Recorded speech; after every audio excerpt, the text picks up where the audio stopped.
Kershaw. Here. Bill Carbach. Here. Ken Meyer. Here. Let me turn this phone ringer off real quick here.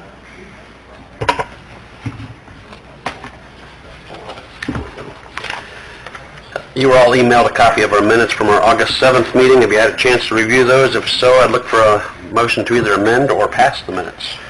Amend to pass the minutes. Or a motion to pass the minutes. That's a new one. Yeah. Motion to pass the minutes from Craig. I'll second. And a second from Bill. All in favor? Aye. Opposed? Thank you. First thing we have on the agenda tonight is to actually suspend the Board of Works meeting and open a public hearing in reference to the lease with Biggs Inc. on the loft project. So I would look for a motion to suspend the council meeting, or the Board of Works meeting. I'll make a motion to suspend the Board of Works meeting. Second. A motion is second to suspend the council meeting, or the Board of Works meeting. All in favor? Aye. Opposed? Thank you. And now I'd look for a motion to open a public hearing. So moved. Second. A motion and a second to open a public hearing. All in favor? Aye. Opposed? Thank you. We are now in a public hearing, and I'm going to turn it over to Tim because he knows what's going on. Well, as you recall, the city's going to have 3,145 square feet of space in the 2nd Street loft building on the ground level floor facing 2nd Street. The property is owned, will be owned, or is owned. I'm not sure. Kevin might be able to clarify that because I'm not sure which entity it is at this point. But ultimately, the landlord of the property is going to be Biggs PC LP, an Indiana Limited Partnership, and the general partner is Biggs TC Development LLC. If you recall, this started out initially that the city would own this space, but it became rather complicated trying to set up a condominium in the context of the tax credit project, so it evolved to a long-term lease agreement. So the terms of the lease for this space is for 30 years with 2 10-year extensions at the discretion of the city. So it could be as long as 50 years.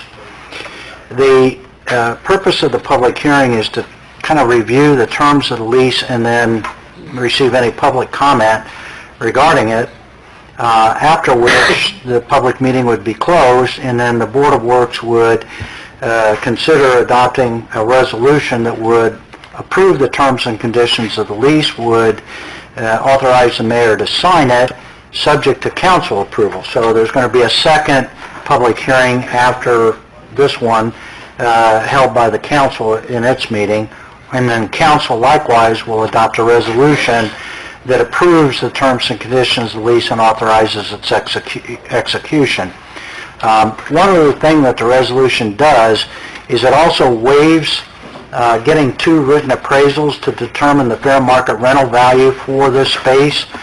Under Indiana Code 36110, we have to get that if we're going to pay rent. In this case, there's no rent due, so it's just an expense that we would have to incur unnecessarily. Statute really doesn't say we have the right to waive that, but we're going to because it makes no sense to incur that expense. Okay. The highlights of the lease are that, as I said earlier, it's for a 30-year term, and that would commence with substantial completion of the building, and then the city would have a right to exercise 2 additional 10-year extensions. Rent is $0 per year. We are responsible for the build-out of the space. That's our responsibility. The landlord is responsible for maintenance, improvements and maintenance of the exterior of the building, and the structural elements, and includes but not limited to the roof structure and membrane, structural steel, the foundation, street facades, exterior doors, exterior windows, and all other exterior components of the building. Okay? So if you think of it as the shell surrounding the building, the entire exterior, that is the landlord's responsibility. The city's responsibility is to maintain its space. Utilities are separated from the rest of the building that will be used for the artist lofts, so the city will be responsible for utilities related to its leased premises. With regard to taxes, the way this is set up is that the city would pay taxes that are attributable to the leased space. We don't know that that will be assessed and taxable. That's something that we'll have to petition the county to see if we can have that declared exempt from taxation, because it's going to be occupied and used for municipal purposes. In the event that the county officials would find that it is necessary to tax the space, the city is responsible for paying the taxes regarding that. However, Kevin has agreed to reimburse the city for those expenses if those are assessed to the city. And the reason for that is, if you recall, when this was first established or suggested and proposed, it was going to be a condominium and we were going to own the space. If we own the space, there wouldn't be a tax liability. So, in fairness to the city, Kevin has offered to cover that expense if it became a reality, which I appreciate. With regard to the uses, the city has the ability to use the property for any lawful municipal purpose, and that's pretty broad because we really don't know all the different types of uses that may be made. It could be a gallery space for display of artwork. It could be training sessions for entrepreneurs. It could be training sessions for artwork. It could be some cubicles with computers where people could do work on computers. There's all kinds of uses. The one thing that the lease says is that whatever the use, the city would be mindful and respectful of the landlord's other tenants and their right to the quiet use and enjoyment of their leasehold premises, and the city will use the leased premises in a way that does not unreasonably interfere with that right to quiet enjoyment of the property. So, what it's saying is, look, we're going to work with the landlord with regard to the artist laws. We don't want to make that something that is offensive to the occupants of the tenant or the lofts. And in fact, what we hope is that the city's uses of this will be somewhat complementary to that. So then with regard, there's a lot of other terms and conditions. I'm not going to get into all of this. With regard to there's cross indemnifications for hazardous materials. There's requirements in here about assignment and subletting. There's insurance limits that I had Phyllis check, and we can meet. There's different types of clauses in here that are all related somewhat to requirements that came from the tax credit side of this transaction. So as a whole, it has a lot of standard language that you would find in a commercial lease, but there are some unique features that came from the tax credit end. Mechanics liens, we're not allowed to have that. If we have work done there, we can't let a mechanic lien attach, because obviously that impacts the landlord, because the landlord's the owner of the building. What will happen is, once this lease is signed, then there will be a memorandum of the lease that gets recorded. If a lease is 3 years or longer, if it's not recorded, it's void. So in order to make sure that the lease is valid, you record either the lease in full or a memorandum. In this case, we're recording a memorandum because there's not a need for recording the entire document, and generally you don't, because it's not necessarily something that it has to be, out there that anybody could go to the records and look at. A lot of the terms are unique to the two parties. So you just put the world on notice that we have an interest in that space, and that's the purpose of the the memorandum. So those are the highlights of the lease. Mike Blee and Kevin Biggs are here on behalf of the landlord to answer any questions that anybody may have. Mike and I have become good friends, spending many hours going over this and getting it to this point, so I'm pleased, and I'm sure Mike is too. And it has nothing to do with Mike and me. It has a lot to do with some other requirements that were asked for by other parties. So I say that tongue-in-cheek. Mike's been great to work with. So I don't know if the board has any questions, or if there are public comments from anybody that have questions. But at this time, we'll certainly try to answer. Mike? Tim, I just would add, there's a couple of unique features. The lease is not only added because it's unique, there are no common spaces shared between the city and our use of the property, so there's no common spaces that are shared. Right. That's really an unusual thing in these kind of leases. The other thing is, the closing is expected to occur on September 14th, just as an update. That's the date that's been set. We're reasonably confident that's a pretty firm date, but we're still waiting on rural development on some issues, but we think that's when it's going to happen. So that's good. And then this lease is tied to the lease we have with the redevelopment commission for the parking lot. Right. And those terms mirror each other, the length, the 30 years plus 2 10-year options. Just so you know, we're trying to kind of keep everything together. Yep. Any other comments, Mary? Well, I'm just curious, can the city sublet the space, the third party? Yeah, there's a provision in the agreement that allows for sublet with the Landlord's consent. Yeah. The only thing with that is we got to be careful, because that might actually make it a taxable space if we start making income off of it. So we want to be mindful that we don't want to create a liability that would be in excess of what we might be able to get in the way of compensation.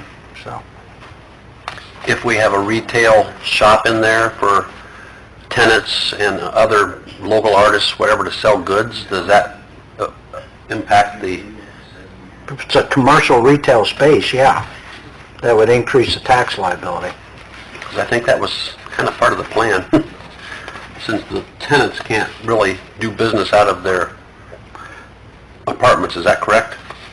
Well, are you talking about where they would actually pay to, or whether they could show or display their work? If you're familiar with the space down there, there's the wall that separates Right. 20 by 60 area or 40 Right. by 60 area. On the spaces furthest to the south, on the part to the front, we were going to put like a little retail shop in there, I think is what was kind of in the plans. Here comes I knew most... there was a plan for maybe a gallery where they could display their work. Right. Yeah. But if you're not charging them to display their work, or not charging some other tenant a rent to do that, I don't think it turns into, I'm not a taxing expert, Right. I don't think that turns into a commercial enterprise. Melissa, down at the lofts, the little shop we were going to have as such, what kind of things would be in there, and what would it be considered a retail business? Probably, yes. We would allow the artists who are living in the loft to use that space to sell what they make. And then there might be times where if it's a little empty, that we would welcome local folks to sell their art. So yeah, That may or may not, that may not work. This may or may not work. Well, now would that you we're be talking charging about. them to display their work? I think the way we had talked about setting it up through their lease to live there was that if you could put your items for sale in the store if you volunteer to work the store so many hours a week. And they would be responsible for managing their own cash. But it's not really like a profit center. We're not generating any income For to the the city. city. We're not going to charge them rent to just Yeah, that's, display their yeah, I don't think there. that's an issue Just then.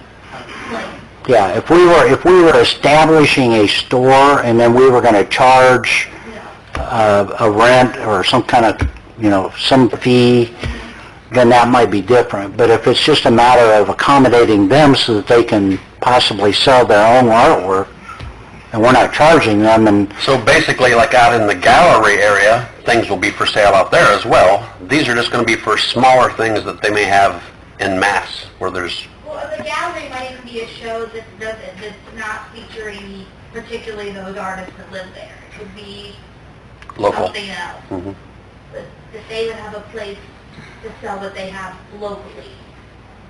Okay.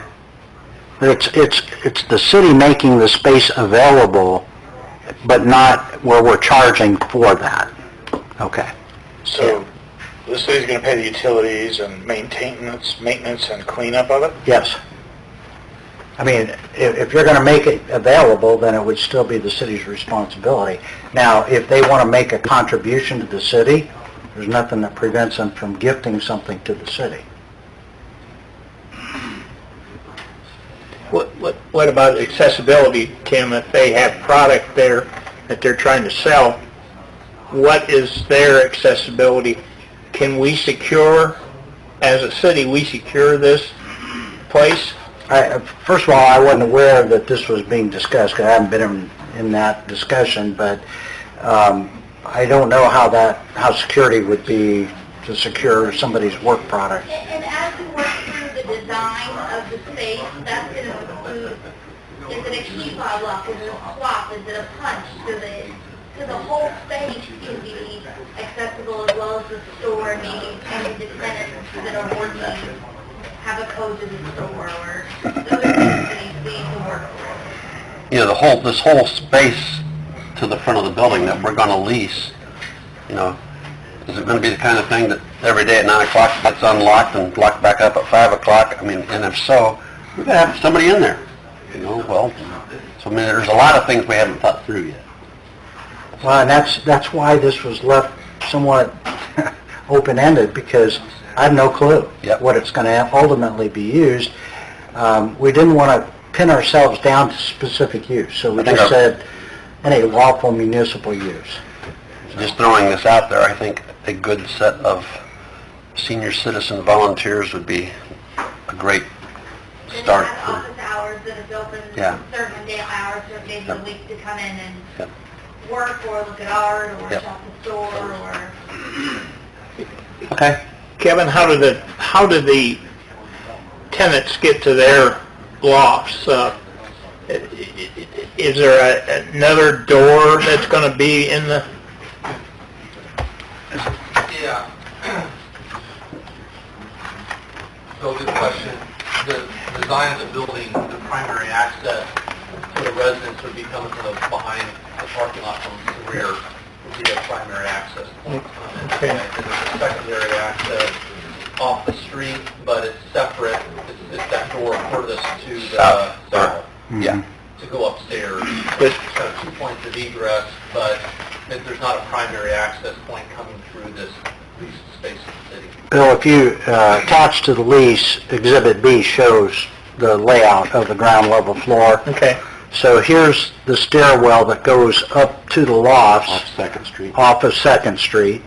That's kind of a secondary entrance. The primary entrance is off of the parking lot here, and it would go into where the 2 handicap apartments are here, and then up the stairs to the lofts. But the space that the city would have, which is this space here, is totally separate from the space that's going to be occupied by the tenants in the lofts. Sure. Any other questions from the public? Mary, you look like you have a question. Okay. Any other from the Board of Works? Yeah. I think it's just going to be a learning curve type thing that we're going to have to encounter. I mean, how we're going to manage it, how we're going to secure it, how we're going to do it. You know, put product down there. How does the tenant get to it? This type of thing. Yeah. I want to thank Kevin and Mike also for all the work that you've put into it. I know, like Tim said, I know Mike and Tim have got to know each other real well, and plenty of conference calls with other legal people, and $0 lease. it was a big... Yes. So for the record, thank you both very much for that. I told Mike that we'd probably been a lot better off just buying each other a beer up at Coldwater Lake. We could have sat down and written this out in a hurry. Tim and I understood each other, the other one didn't. Yeah. All right. So with that, if there's no other comments, I would look for Motion to close the public hearing? A motion and a second to close the public hearing. All in favor? Aye. Motion to open the Board of Works meeting? I have a motion to reopen the Board of Works meeting So moved. and a second. All in favor? Aye. Okay. We are now back in our regularly scheduled Board of Works meeting, and okay, I'd like to make this a matter of record that we should advertise this meeting publicly in the newspaper. So moved. Second. All in favor? Aye. Aye. Opposed? Thank you, Phyllis.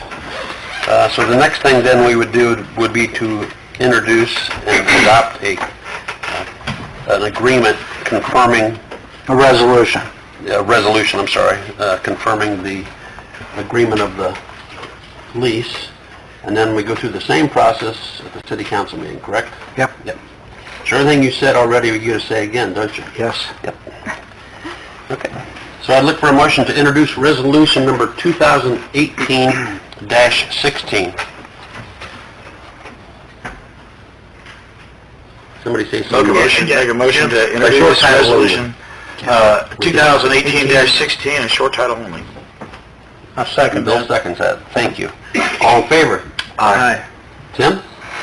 Resolution number 2018-16, short title, Resolution of the Decatur Board of Public Works and Safety which waives appraisals otherwise required under Indiana Code 36110, which approves the terms and conditions of 2nd Street Lost Building lease, which approves its execution subject to common council approval, and which authorizes the recording of a memorandum of said lease.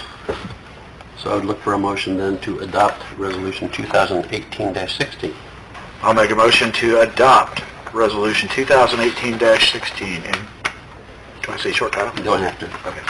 Yes, I'll second that, yeah. I have a motion and a second for adoption of resolution 2018-16. All in favor? Aye. Opposed? Thank you. All right. Next thing on the agenda, Lenny.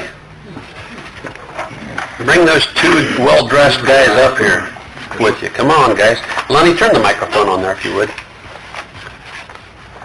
It's on the end, and you gotta push the red button in and hold it in. Here you go. Push and hold it in until the light comes on. Tap the thing. Okay. Who do you have with you here? I have Sergeant Kevin Gerber and Officer Joel Jackson. They're our second shift officers. I brought them here to show you our new tactical vest. We got them all in last week. We put it on our social media sites, and it's just been a big hit. The reason I brought them here, I want them to have them explain to you about their equipment and how they feel about this new style. I myself, I was a uniform guy, Class A, pins, shiny badges, but those days are kind of gone now because of the way how law enforcement is today. But you can still wear the Class A for court detail, funeral detail, some type of special event that we still have them. But I'll let these officers explain to you and about their equipment, also about the handle in the back here, so I'll let them explain it. Stand up, guys, so we can see you good here. It is a nice style. We had the other outer carrier before this that kind of still looked like the button-up shirt, just everything was sewn on. Those were nice. But this, especially after the Oktoberfest event, I was down there almost all night. The relief I felt on my hips was tremendous because all this was on my belt somewhere. So that alleviates some of the weight and pressure pushing against our hips all night. So at least for me personally, that made a big difference. I definitely like our radio here because on the tops of our radios is a screen telling us what channels we're on, because this has 16 channels, so I don't remember what every notch means, what it's set to. So when we need to jump back and forth between EMS or fire or different channels, I couldn't see it before because it's back here, so that's very convenient with it being up here. And then this pouch with having different medical stuff in here, there's a tourniquet. I have put in here. I have Narcan, some gauze to pack wounds with, combat gauze. Throw Band-Aids in there, that way if you come across a kid who's fallen, there's been times I've seen a kid fall on their bicycle, and with the previous administration, we didn't have anything in the cars, you had Band-Aids in the cars. So that it's nice to have all this stuff on you readily available. And on the back are the, like I would call it a buddy handle. So if something did happen to Joel or someone else that's working and they're down, we can just grab them by this and we can get them out of wherever that danger is and get them to some cover to render aid to them, which I think is, because before, I mean, honestly, that's not anything I haven't thought about. I don't know how I would have moved somebody. I mean, at least I can grab that handle, and if we are taking fire, I could be returning fire by still pulling them. But yeah, I like them. I really like them. I mean, my hips feel a lot better at the end of the day. They don't hurt, so. Is it cumbersome getting in and out behind the wheel? That's what I was going to ask. It's not bad. I had one incident, my seatbelt got, when we were going to alarm, I took my seatbelt, I don't know where it all got caught. It got caught somewhere in here. I just learned from that, I need to take it off and swing it out and around me, but I get caught less with this, but then I do with all the stuff on my belt. My belt always got caught before. I don't get caught anymore, so. Cool. We can take it off in the station. It takes a lot of weight off, just moving around, so take them off pretty easy. So, Joel, I see your weapon on your hip. Yeah. What is that your hand's touching right now? This is my taser. Okay, it's a taser. So, yeah, so I had my taser on my belt. I've moved everything I can off my belt, basically. So the only thing I've got left is just my gun and my mags, and then an extra set of cuffs here, and my keys. But so. And how do you put them on and take them off? They have clips on the side. so we'll use Joel as an example. Yeah, we'll use these. Because he hates when I unclip it. So you just unclip these, and then you take this off. Wow. That's That's a lot of weight right there, not on here. yeah, let's sit. Yeah, you can tell. Pass it around, let this guy sit here.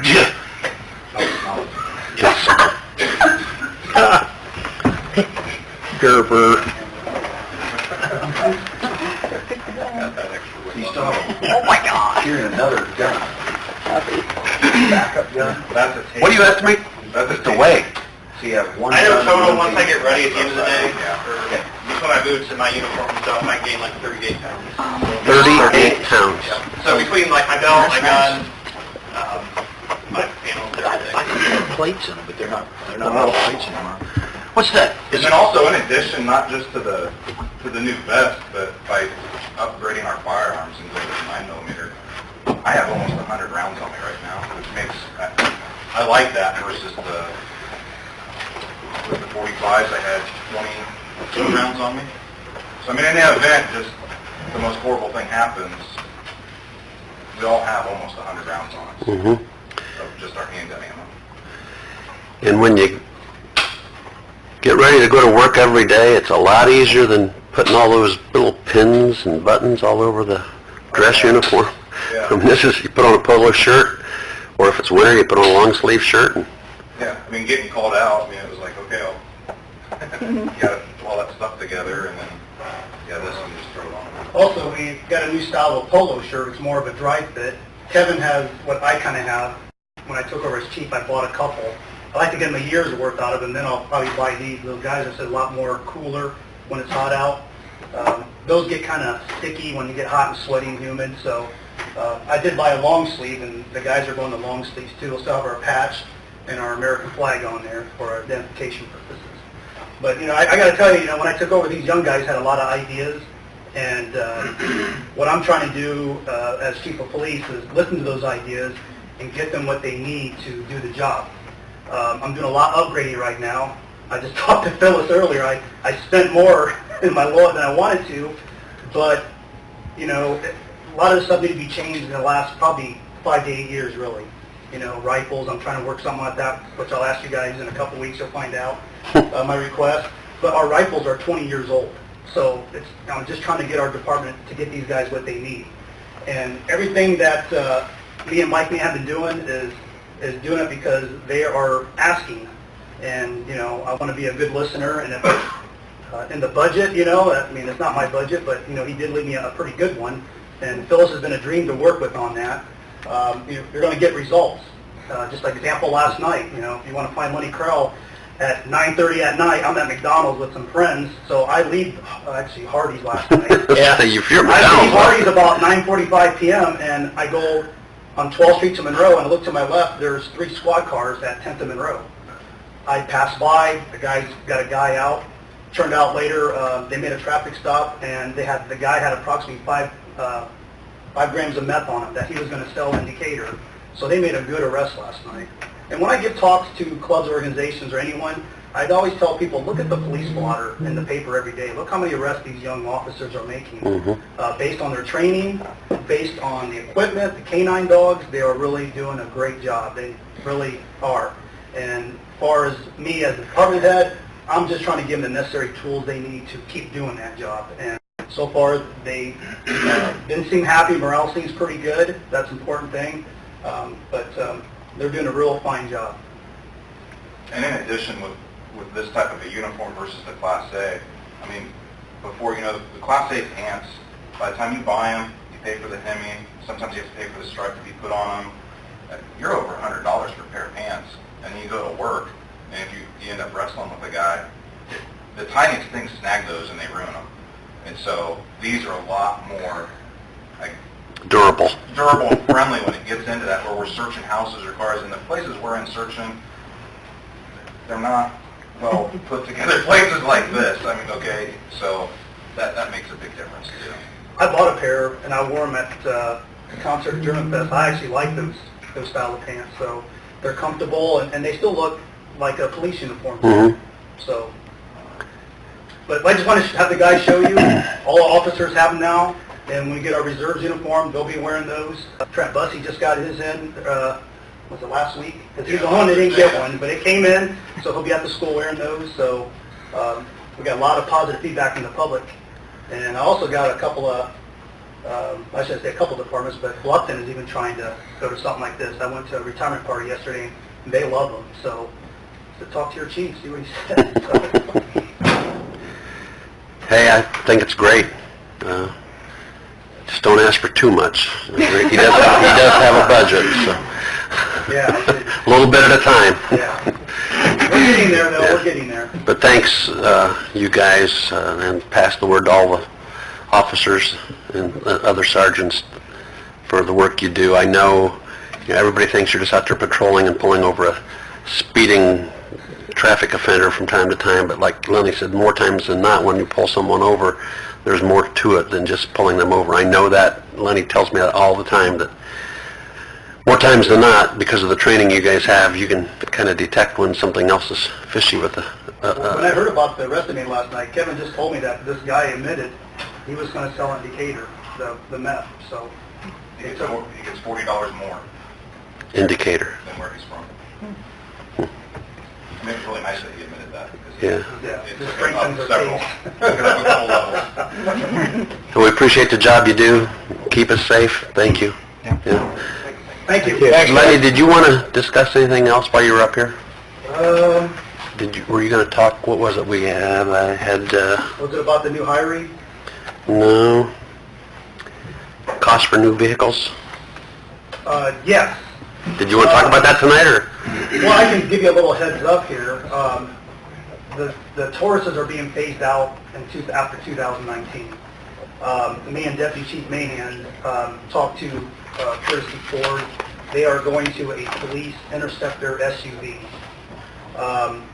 That vehicle is going to run with the equipment and warranty. It's going to be about $39,000 to $40,000 car.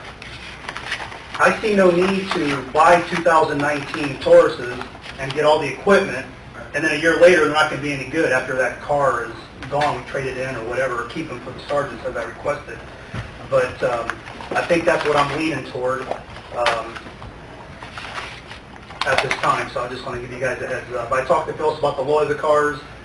She was fixing that, but I think we're still going to keep Ford. They've been a good customer with us to get a decent break on a discount, the free car washes, the service of repairing vehicles. We're at the top of the line when we need them, so they provide good customer service to the police department. So. Okay. Anything else? I think before we go into all explorers, of these guys? You know, Scott, I go to my in-laws wake up in Kendallville. All police vehicles are pretty much going Explorers now. They're all-wheel drive, aren't they? Yeah, they're all-wheel drive. Which is what you need. Yep. I And mean, they're pursuit rated too. Right. I got an SUV, but it's not pursuit rated, so I wouldn't do a pursuit in it. and then they give us, for additional cost, a 100,000-mile warranty? If we pay for the 5-year warranty, we do, yes. Yeah, and we need to do that, I think. That, And, just talking to Tubby, he he's been a real indicated, tremendous help on that. yes, he indicated if we would do something like that, there'd probably be a general savings, Yes. especially if we can start reducing the mileage that we put on the vehicles. Correct. And then this Saturday, we'll go through our physical agility test for the new officer. We'll have 18 candidates that'll be out there. I'm doing a little bit more different approach this time around. We're going to have home visits and interviews, see where these people live, talk to neighbors. And then Where'd you come up with that idea? My son, I talked to Corey Box, who's the detective. That's how Huntington does it. And they weed out a lot of candidates by just going to their house and talking to neighbors and stuff. So Chris Bright and Brad Stoltz are really going to be working in the next few weeks here. Detective Chris Bright got a hold of the sheriff up in Allen County. They're going to provide us 5 free polygraph tests for the 5 candidates. And, Great. I talked to Phyllis about that. In my budget, I have professional services. Corey Boxell said Huntington said they have to pay $250 per polygraph. We're able to get 5 for free. How'd you do that? Chris knows one of the officers up there, and I was talking about how they're going to be more in tune with this hiring process than ever. And he took it upon himself to go up there and talk to the sheriff, and the sheriff said, "I'll give you 5." So Cool. I think that's a real big plus right there. Corey Boxell told me that they weed out 2 or 3 just based on the polygraph test on various types of questions. And my boy said it's not a easy process because he felt sick. He thought he failed when he got out of there. But I told him, you got it. As long as you told the truth, that's what it's for. Yeah. So he sent me a sample of questions.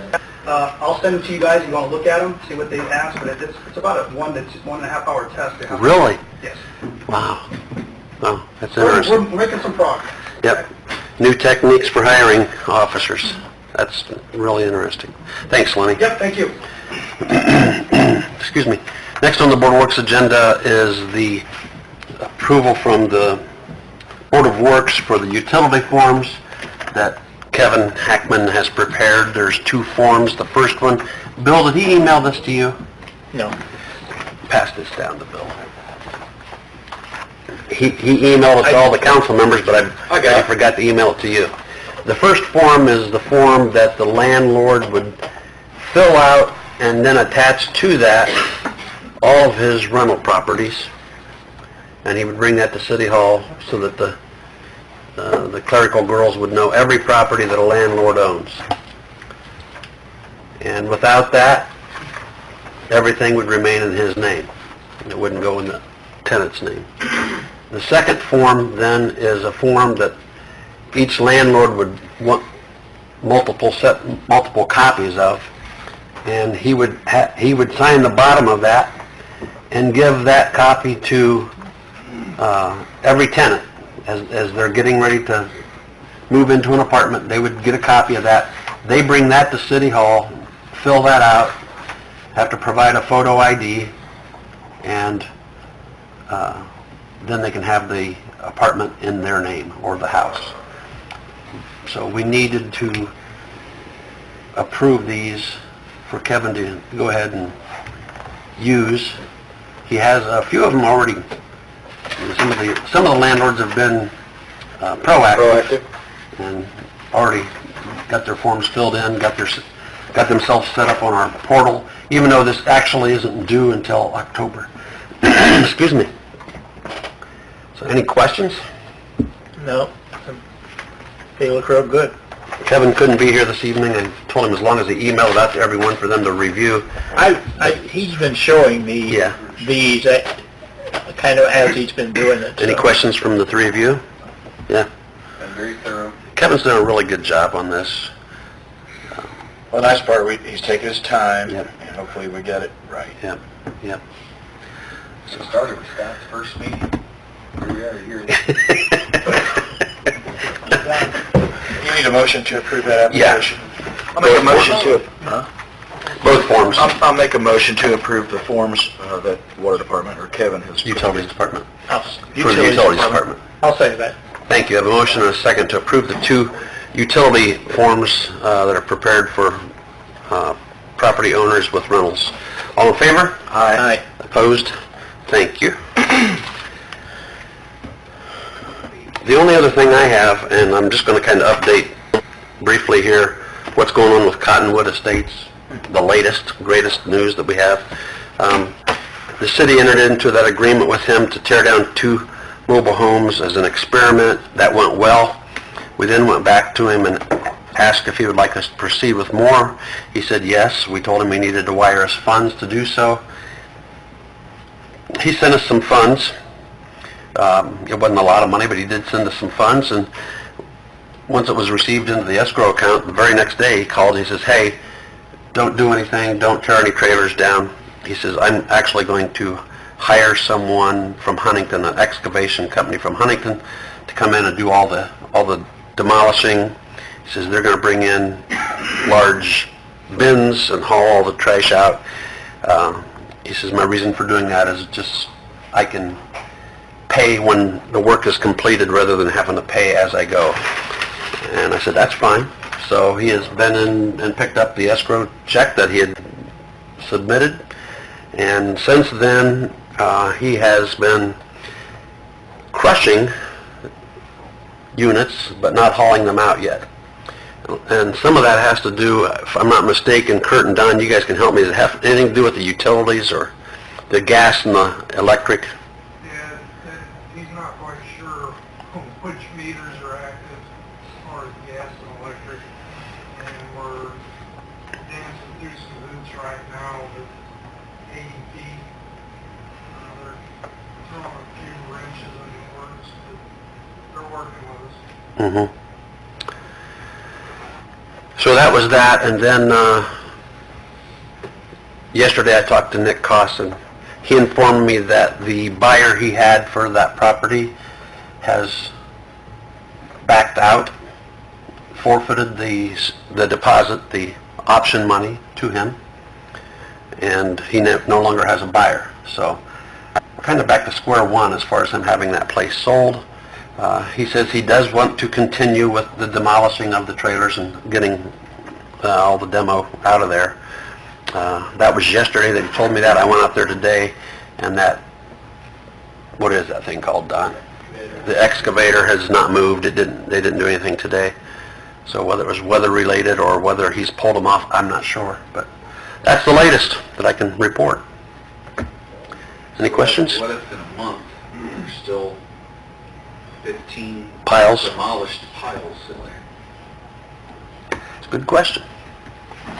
I drove through there today too, not knowing what there. All what I said was 10 piles. I think Kurt said more like 17. Yeah, there's 17 piles plus 2 clean lots where we took out the 2. Well, in the short run, it could pose a health problem that the health department, if it provides habitat for vermin or health risks for people in the area, they could possibly do something to force the cleanup. Nothing is done or completed by the time we get into 2019. We've got an order that these are to be demolished by then if they haven't been renovated. So we could go back to the hearing officer and if necessary enforce it through the courts. So. Also yesterday, Nick asked me, he said, so, I was going to go before the BZA and ask for a rezoning of 6 of the units. And he goes, not all of them have been, but most of them have been crushed. Not all of them. He says, I'm not going to continue with that. He goes, however, I have paid $300 per trailer that I wanted to do that with, and there were 6 of them. He goes, so you have $1,800 that I've given you. I'm wondering if I can get any of that back. I says, well, I'll look into it. I talked to Kurt. We do have some expenses that have come out of that with all the mailings that has went out. And what else was involved in that? mailings and something else, wasn't there? Publication. Publications, yeah. So I guess I would bring it to Tim and the Board of Works here. Is this something that we can give him back? I mean, it's not going to go before the BZA.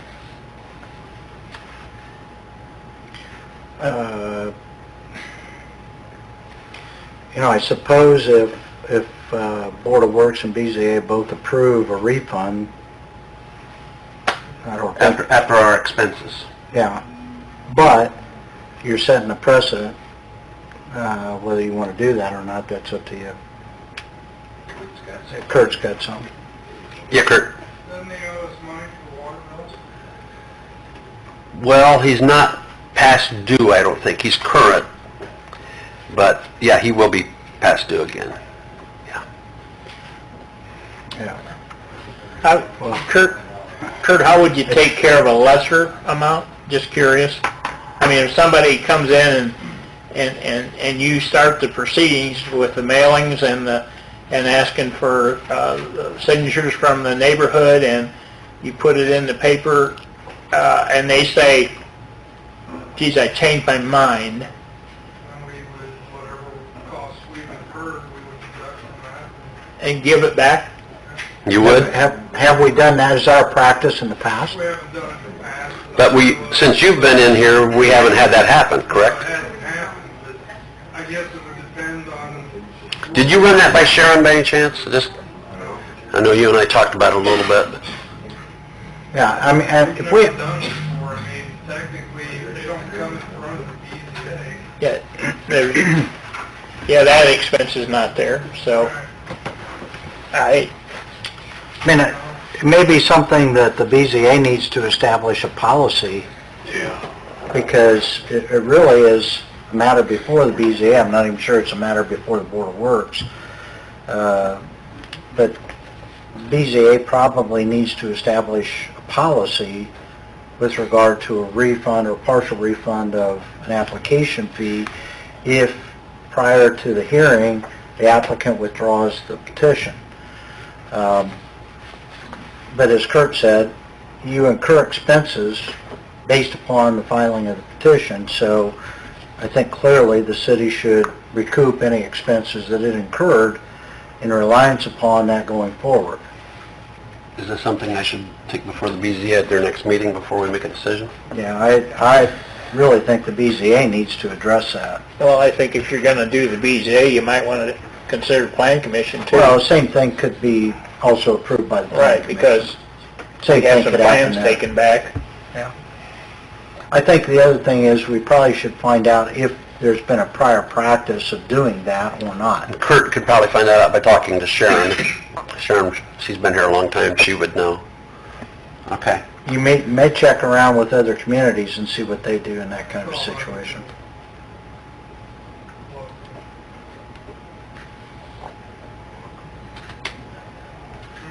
Well, we can hope that him continually figuring this out entice someone to one.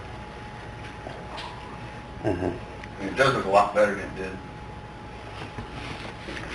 When he started. Yeah, we got a long ways to go, though. Kevin, there's a really nice spot out on 13th Street that could be figured out. Very close to your other... Talked to him yesterday. Uh-oh. Love to sell it to me. Yeah, I bet he would. I bet he would. All right, and that was just something I wanted to update you all on, and I'll follow up with with Kurt and Sharon and taking it before the BZA and even the Plan Commission policy, right under policy.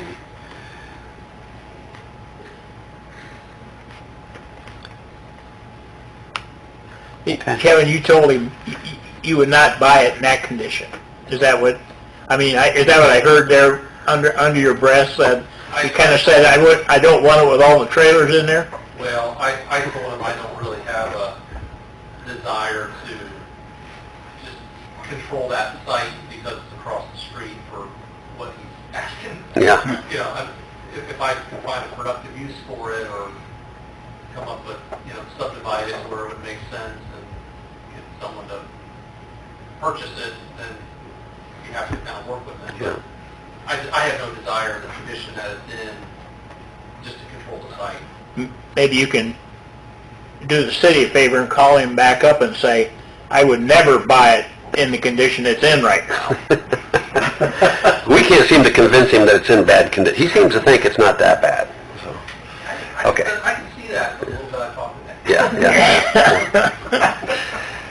All right. And this whole thing started just me going out there and asking him to clean the front part up. The things that you could see from the highway, I didn't like, and I just went out and I started telling him, and the next thing you know, I started taking pictures of the units that I thought should be destroyed or whatever, and I was telling the mayor, apparently somebody witnessed me taking pictures, and I went out there the second time, and the places were gone.